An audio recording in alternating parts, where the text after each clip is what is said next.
Hi friends, welcome to my YouTube channel. ನಾನು ನಿಮ್ಮ ಹರ್ಷಿತಾ. ಇವತ್ತು ನಾನು ನಿಮಗೆ ಶುಂಠಿ ಬೆಳ್ಳುಳ್ಳಿ ಪೇಸ್ಟ್ ಮನೆಯಲ್ಲೇ ಮಾಡ್ಕೊಳ್ಳೋದು ಹೇಗೆ ಅಂತ ಹೇಳ್ಕೊಡ್ತೀನಿ. ಮತ್ತು ಅದು ತುಂಬ ದಿನ ಹೇಗೆ ಸ್ಟೋರ್ ಮಾಡಿಟ್ಕೊಳ್ಳೋದು, ಅದು ಏನೋ ಹಾಳಾಗ್ದಿರ ಹೇಗೆ ಇಟ್ಕೊಳ್ಳೋದು ಅನ್ನೋದು ಟಿಪ್ಸ್ ಕೂಡ ನಾನು ಇವತ್ತು ನಿಮ್ಗೆ ಕೊಡ್ತೀನಿ.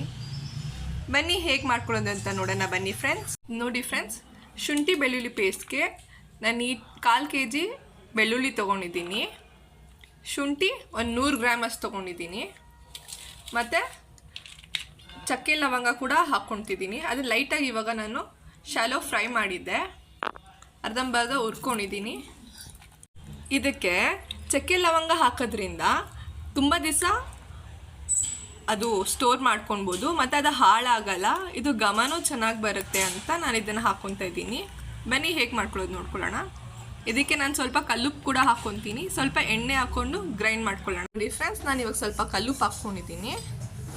ಮತ್ತು ಸ್ವಲ್ಪ ಎಣ್ಣೆ ಕೂಡ ಹಾಕ್ಕೊತಿದ್ದೀನಿ. ನೋಡಿ ಫ್ರೆಂಡ್ಸ್, ಇದನ್ನು ಇವಾಗ ನಾನು ಫೈನ್ ಪೇಸ್ಟ್ ಮಾಡ್ಕೊಂಡಿದ್ದೀನಿ. ಇದಕ್ಕೆ ಮಸಾಲ ಐಟಮ್ಸು ಹಾಕಿರೋದ್ರಿಂದ ಇದು ಬೇಗ ಹಾಳಾಗಲ್ಲ, ತುಂಬ ಚೆನ್ನಾಗಿರುತ್ತೆ, ಘಮ ಬರ್ತಾ ಇರುತ್ತೆ. ಇದನ್ನು ನೀವು 3 months 5 months ಆ ಥರ ಸ್ಟೋರ್ ಮಾಡ್ಕೊಬೋದು. ಫ್ರಿಜ್ಜಲ್ಲಿ ಇಕ್ಕಿದ್ರೂ ಚೆನ್ನಾಗಿರುತ್ತೆ. ಏನಂದರೆ ಹೊರಗಡೆ ನೀವು ಸ್ವಲ್ಪ ಆಚೆ ಇಟ್ಟಿದ್ರೂ ಇದು ಬೇಗ ಹಾಳಾಗಲ್ಲ, ಚೆನ್ನಾಗಿರುತ್ತೆ. ಇದು ನಿಮ್ಮನೆ ಹೇಗೆ ಬಂತು ಅಂತ ನನಗೆ ತಿಳಿಸಿ ಕಮೆಂಟಲ್ಲಿ. And meet you next video.